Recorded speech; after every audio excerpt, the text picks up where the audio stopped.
Breaking news this morning. There's a royal welcome for Volodymyr Zelensky in the UK as the Ukrainian President meets with King Charles at his Sandringham estate. The engagement comes just days after Zelensky's fiery Oval Office showdown with President Trump. And while talks broke down in Washington, they are firing up in London as world leaders convene to fix the crisis.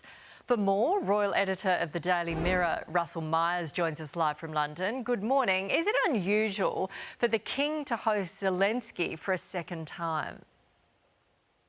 Well, good morning. Yeah, I think so. I think this is absolutely unprecedented. You look at the events of the last few days and it's been pretty fractious, hasn't it? And poor old Volodymyr Zelensky was absolutely thrown to the walls in the Oval Office. I think there's an awful lot of sympathy this side of the pond for him.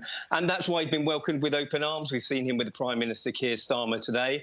Apparently it was Zelensky's request to see the King. The King was absolutely up for it. And that's why he's welcomed into Sandringham this evening. So the King, the royals are supposed to be apolitical, not get involved in politics. But apparently Zelensky was flown by chopper, had this chat on the steps of the King's private residence. That's political, isn't it?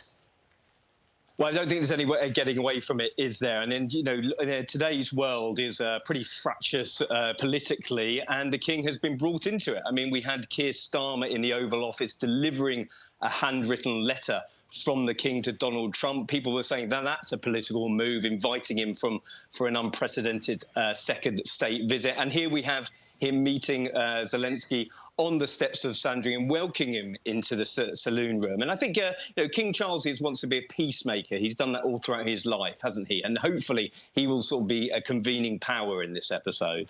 Russell, you've covered the royals for many, many years. One of the things that Zelensky was slammed for in that Oval Office was his dress sense.